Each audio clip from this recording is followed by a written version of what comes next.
Baik, saudara yang saya kasih dalam Tuhan, kita akan melanjutkan lagi ya pembahasan kita di surat Efesus ya pasal 3 ya kita telah bahas di pasal yang ketiga yang kita telah bahas di ayat yang pertama sampai ayat yang ke-13 ya.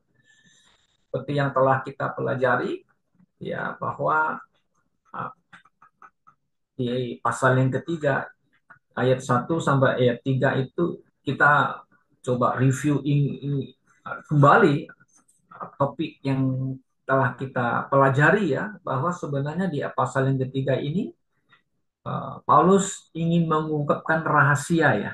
Nah, rahasia yang Tuhan Yesus berikan kepada dia. Nah, inilah hebatnya Paulus ini memang beda dengan rasul yang lain ya. Dia diberikan satu kesempatan apa namanya istilahnya the dispensation of God itu ya diberikan kepada Rasul Paulus supaya dia itu bisa menyampaikan mengungkapkan rahasia ini kepada orang-orang percaya itu saudara-saudara ya.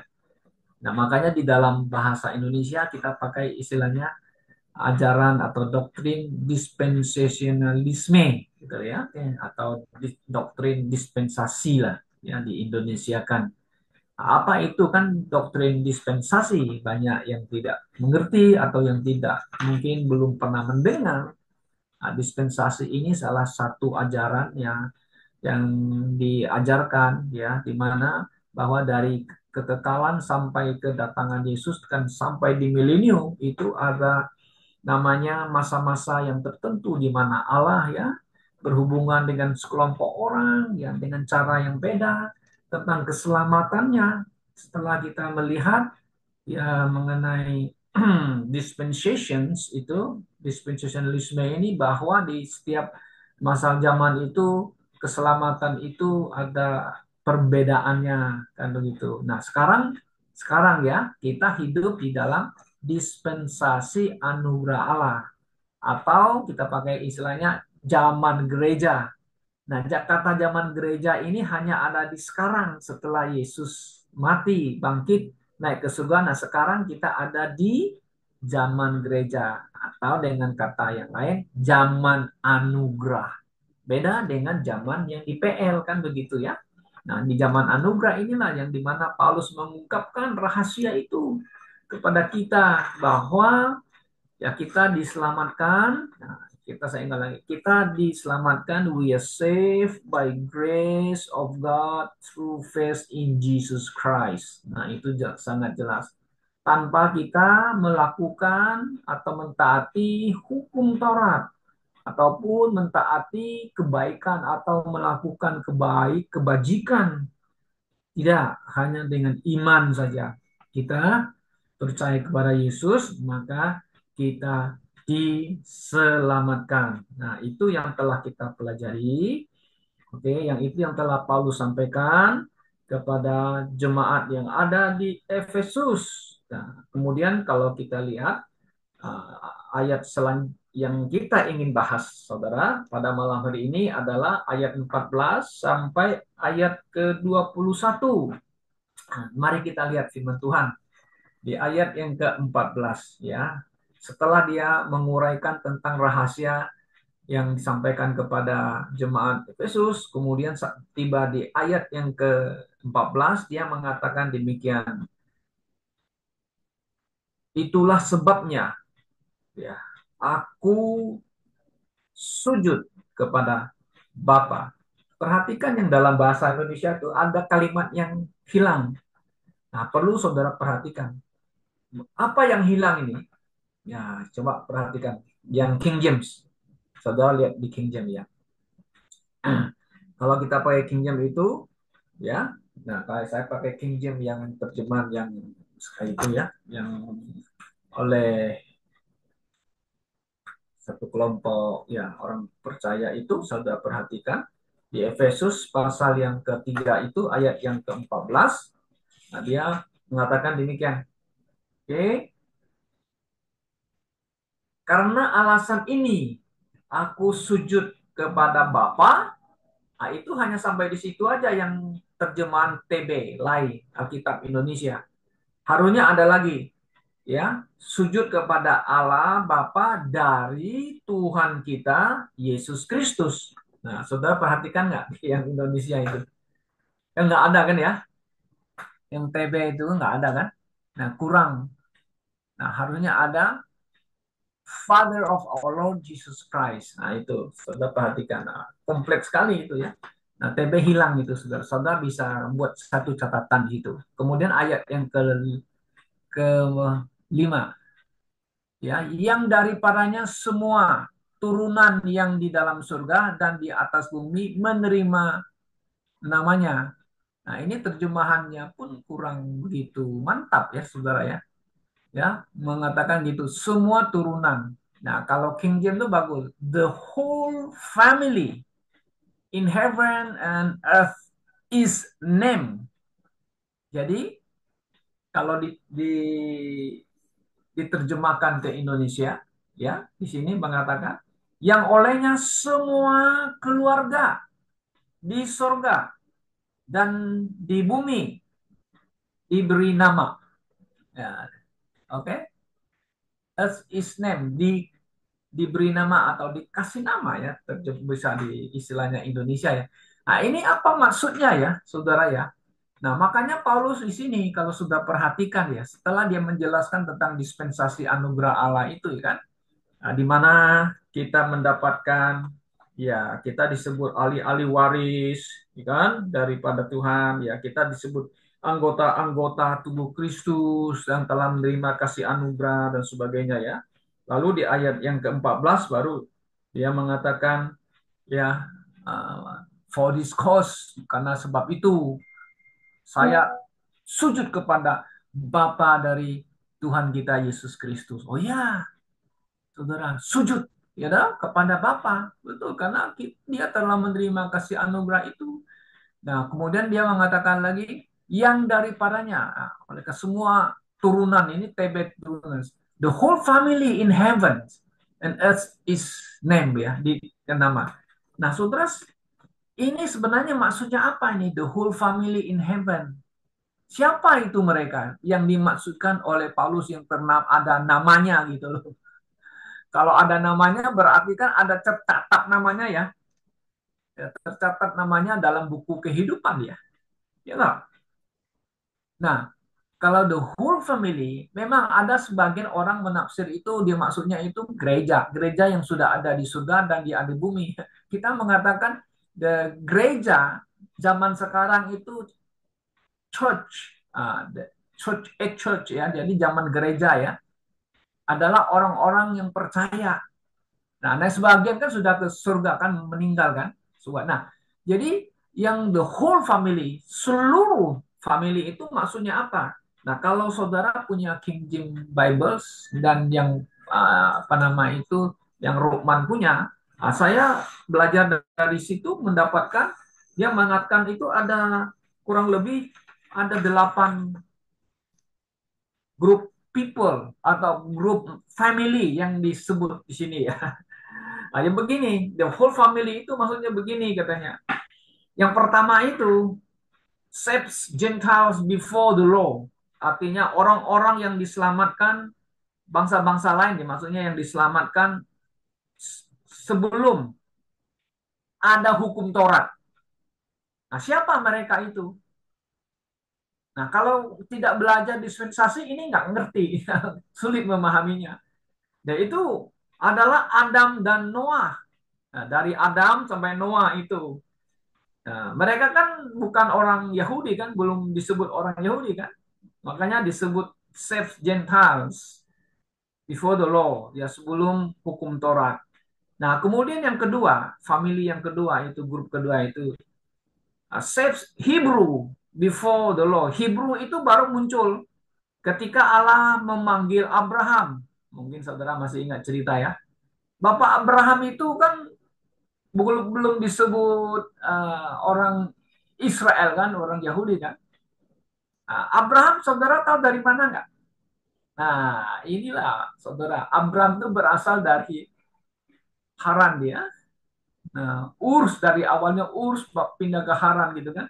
Itu di antaranya zaman dulu Babilonia itu antara Iran dan Irak itu. Yang sekarang itu yang ribut-ribut perang itu. Ada era situ itu. Nah, itu Abraham berasal dari sana sebenarnya kan.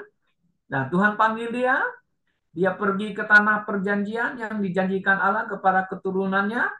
Nah, jadi mereka adalah orang yang diselamatkan, the Hebrew atau orang Ibrani yang diselamatkan sebelum ada hukum Taurat.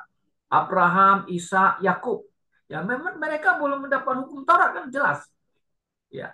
Kemudian yang ketiga, nah baru disebut Jews, Yahudi. Oke lah, Jews, believers under the law. Jadi orang-orang Israel kita mengatakan kemudian ya. Ya, orang-orang Israel yang percaya di bawah hukum Taurat. Nah, siapa mereka itu yang disebut grup family ini? Ya, dari Musa, Moses sampai di zaman John the Baptist. Karena hukum Taurat Musa itu ya selesai di zamannya John the Baptist. Lukas pasal 19 kalau nggak salah itu. Nah, itu adalah Jews believers under the law. Mereka yang orang Yahudi yang di bawah hukum Taurat. Kemudian yang keempat, grup famili yang keempat, Gentile believers, orang-orang percaya bangsa lain yang di bawah hukum. Lalu siapa mereka itu? Ya orang-orang yang bukan Yahudi, tapi mereka menganut Yudaisme, mentaati hukum Taurat. Ya kan? Mereka selamat. Ya, ya contohnya siapa ya yang bisa kita ambil ya? Ya, seperti Musa punya mertua, kok bisa percaya kepada Elohim Yehova ya? Mereka juga mentaati hukum-hukum ya, seperti mempersembahkan korban ya, korban domba gitu, seperti mentaati hukum Taurat gitu ya. Oke, kemudian lagi ada lagi yang kelima. Nah, di zaman gereja, dispensasi anugerah sekarang ya disebut dengan zaman gereja, orang-orang percaya ya di zaman gereja ini ya yang kita saudara-saudara. Nah, ini adalah family kita, family orang-orang yang percaya di dalam kasih anugerah Allah. Oke, nah, ini bisa dilihat kalau kisah para rasul pasal 2 ya, ketika terjadi hari Pentakosta, Injil diberitakan. Nah, jadi ini adalah grup orang-orang percaya di zaman gereja sampai nanti rapture. Nah, kalau nanti ini rapture, jadi tidak ada lagi zaman gereja, tapi masuk ke dalam zaman Great Tribulations. Makanya penderitaan besar. Nah, ini sedang menuju ke sana kalau kita lihat, saudara. Apalagi yang sekarang kita lihat banyak penafsir-penafsir ya mengenai akhir zaman, mengenai perang di Timur Tengah, perang Israel dengan Hamas, dengan Lebanon, kemudian dengan Iran, Yemen, ya belum yang lain muncul lagi ya kan. Kalau misalnya terjadi retaliations atau pembalasan perang, Israel menyerang Iran, wah ini bisa ramai lagi, bisa ribut lagi saudara-saudara. Dan ada yang pengamat, nah, ini pengamat politik ya, bukan nubuatan ya. Pengamat politik banyak mengatakan termasuk Prabowo kan presiden terpilih kita kan, dia pidato kan. Kita sedang mendekati perang dunia yang ketiga. Maksud perang dunia ketiga itu apa? Akan memakai senjata nuklir. Waduh, oh ini nggak main-main nih, saudara. Apakah bisa terjadi? Ya, saya tidak bisa memprediksi itu. Saya tidak berani ngomong. Nah, ada pendeta besar yang ngomong di YouTube, mungkin sudah pernah dengar. Yesus Kristus akan datang 2033. Oh, nanti orang semua akan gimana eh, menerima apa maksudnya itu ya, ya harus percaya kepada Tuhan lah maksudnya. Kalau tidak ya tidak bisa di rapture dan sebagainya itu Pak Niko kah yang ngomong gitu kah? Coba sudah lihat di YouTube itu. Oh dia berani ngomong terang-terangan loh. Yesus mau datang 2033. Kalau sudah masuk 2033, saya umurnya berapa ya? Sekarang 24. Berapa tahun lagi tuh sampai 33 itu? Ada 8 tahun nggak? Lebih ya. Saudara, ini banyak macam-macam orang-orang yang ingin menubuatkan segala sesuatu yang sebenarnya bertentangan dengan apa yang diajarkan Yesus ya. Yesus aja tidak ada orang tahu. Kok kamu tahu lebih tahu dari Tuhan Yesus? Kan aneh. Nah, inilah nabi-nabi palsu muncul. Oke? Nah, jadi kita percaya bahwa hari kedatangan zaman akan datang zaman antikris semakin dekat kita mengatakan iya, tapi kita tidak bisa mengatakan tanggalnya, bulannya, tahunnya, kita nggak bisa menentukan itu, ya sama sekali kita nggak bisa. Tapi ada orang yang berani menentukan itu, ya kan? Ya, hati-hati, ya kita tidak bisa memprediksinya atau membuatkan itu, saudara-saudara ya. Oke. Nah, kemudian kita lihat ada lagi grup family ini namanya the Gentile believers in tribulation katanya. Nah, di tribulasi, saudara-saudara, ya ada diberi kesempatan lagi kepada orang Israel ya, supaya mereka percaya kepada Yesus yang mereka tolak itu yang mati itu dengan juga Gentile yang lain ya. Nah, Gentile yang lain yang juga percaya akan percaya kepada Yesus, bisa jadi orang Kristen yang tidak lahir baru, yang tidak di rapture, masih diberi kesempatan di tribulasi. Oke, sekarang you mau ikut Tuhan atau you mau ikut antikris? Mau pakai angka 6666? Nah, saudara mau tidak mau, ya saudara akan dihukum oleh antikris ya. Nah, itu Gentile believers istilahnya. Itu bisa dilihat di Wahyu pasal 7 ayat 9 dan 14. Nah, kemudian yang terakhir, yang ke-8 itu adalah orang-orang kudus di milenium. Nah, orang milenium yaitu Wahyu pasal 20 ayat 9. Nah, jadi mengenai ayat 15 ini, Efesus pasal 3 itu, ya, di sini dengan jelas mengatakan dalam terjemahan bahasa King James-nya itu yang bagus ini, yang olehnya semua keluarga di surga dan di bumi diberi diberi nama diberi nama. Kalau King James-nya dia istilahnya pakai ini ya, the whole family in heaven and earth, surga, bumi is named, dinamakan. Ya kan? Dinamakan dia. Ternama atau istilahnya ya ada namanya gitu loh, saudara-saudara ya. Orang-orang yang selamat akan dicatat namanya ya dalam buku kehidupan. Oke. Nah, kita masuk ke dalam ayat yang ke-16. Nah, Paulus ini mengatakan, aku berdoa supaya ia itu siapa? Yesus ya, menurut kekayaan kemuliaannya, menguatkan dan meneguhkan kamu oleh roh di dalam batinmu.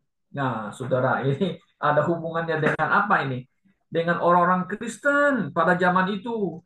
Nah, saudara ingat ya, di zaman Paulus, orang Kristen itu hidupnya tidak seperti kita di zaman sekarang ya, penuh damai, aman, dan sebagainya. Oh, zaman Paulus, zaman sana tuh mereka dianiaya, hidupnya nggak sebaik sama kita ya.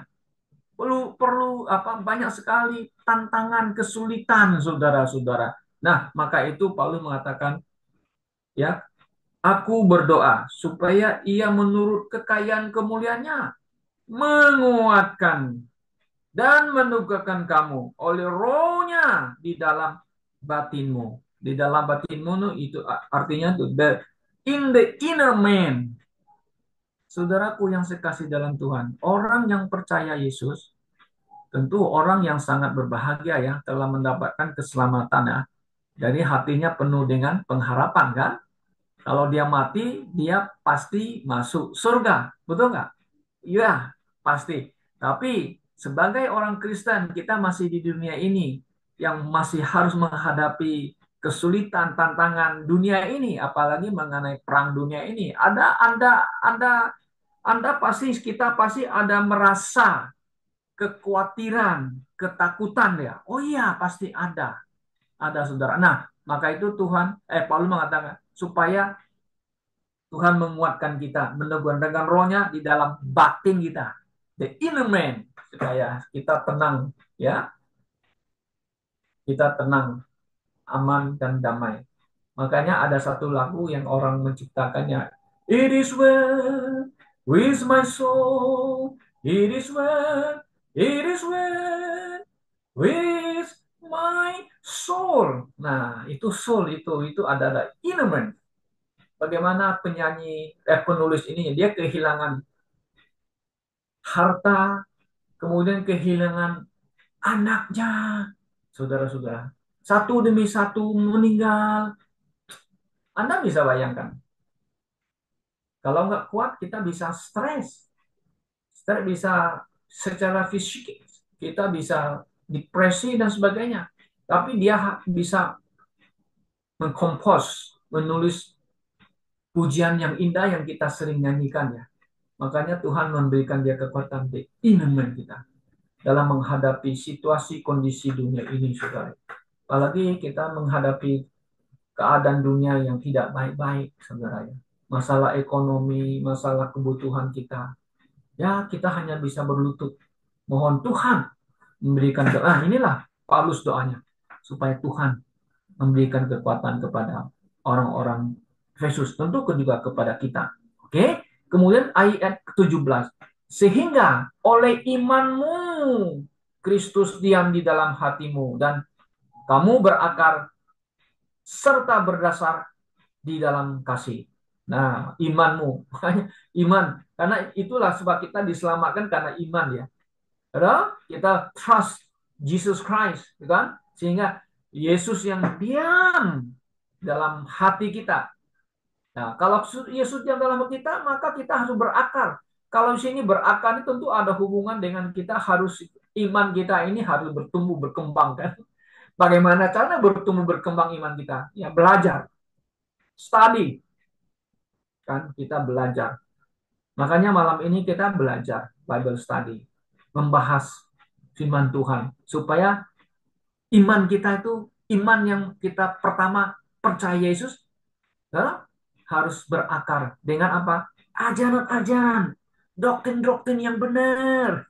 Ya saudara, dalam menghadapi situasi dunia yang sekarang terjadi kekacauan teologi dalam gereja kan lihat banyak ajaran-ajaran ngawur kacau sekarang kan banyak orang Kristen yang ikut pendeta-pendeta doktrin-doktrinnya yang kacau kasihan mereka tuh ya sangat prihatin kita melihat kan masih mau ikut pendeta-pendeta begitu ya enggak masih ikut membuat katanya Yesus mau datang 2033 kasihan mereka ikut nabi-nabi palsu oke nah kemudian apa yang terjadi berakar serta berdasar berasal kepada di dalam kasih ya makanya kita lihat doktrin dan kasih itu tidak bisa dilepaskan oke nah perbuatan kita punya charity tidak bisa kita lepaskan dengan our doctrine nah doktrin tanpa charity nah kan tidak seimbang ya harus ada seimbang ada charity ada doktrin ada charity tidak punya doktrin ya kita akan disebut dengan sosial kan sosial oke nah saudara kita lihat 18 aku berdoa lagi supaya kamu bersama-sama dengan segala orang kudus dapat memahami betapa lebarnya dan panjangnya dan tingginya dan dalamnya kasih Kristus wah coba Paulus ini supaya coba kalian orang-orang kudus pahami kita yang telah selamat karena kasih karunia Allah itu kita harus memahami betapa Allah Bapa mengasihi kita melalui Yesus Kristus. Kasihnya diukur dengan apa? Sulit kita mengukurnya kan, menilainya kan, hanya bisa dengan satu bahasa. Betapa lebarnya. Lebar seberapa lebar? Unlimited ya kan? Ya, betapa lebar dan panjangnya pun juga gimana panjang ukurnya. Terus ukurnya dengan apa? Tingginya berapa tingginya? Nggak bisa kita ukur tingginya kan, hanya kita tingginya. Dan dalamnya kasih Kristus. dan dapat mengenal kasih itu sekalipun ia melampaui segala pengetahuan. Aku berdoa supaya kamu dipenuhi di dalam seluruh kepenuhan Allah. Nah, supaya kita mau dipenuhi. Ya, kalau kita mengenal kasih Kristus itu supaya kepenuhan Allah itu ada dalam diri kita. Ya, saudara, bagaimana kita mengimplementasikan kasih itu dalam kehidupan kita sehari-hari. Oke, ayat 20. Bagi dialah yang dapat melakukan jauh lebih banyak daripada yang kita doakan atau pikirkan, seperti yang ternyata dari kuasa yang bekerja di dalam kita. Oh ya, bagi dia tentu Yesus ya, yang dapat melakukan jauh lebih banyak daripada yang kita doakan. Nah, dia bisa melakukan hal perkara-perkara besar. Ya, kita banyak berdoa supaya Tuhan melakukan perkara-perkara besar. Oh, dia bisa melakukan itu. Ya, kita hanya berdoa. Ya, kita atau pikirkan seperti yang ternyata dari kuasa yang bekerja di dalam kita. Ya, di dalam diri kita. Tuhan bisa bekerja kan dalam diri kita dengan kuasanya yang luar biasa. Nah, saya merasakannya kan, waktu saya sakit, hampir mati, nggak mati juga. Saraf kejepit, nggak bisa jalan.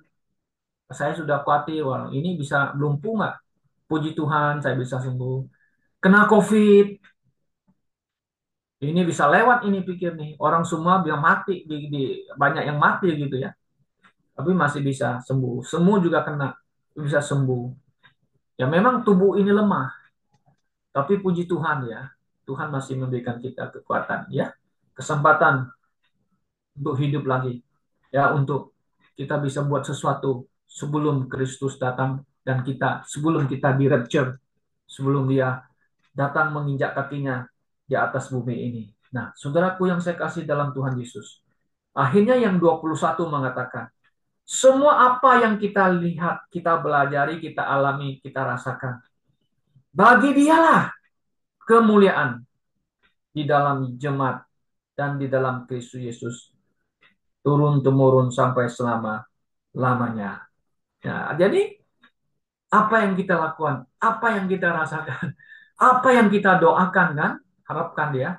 Ya Tuhan bekerja dalam kita, tapi kemuliaan itu harus diberikan kembali kepada siapa? Yesus yang mengasihi kita kan.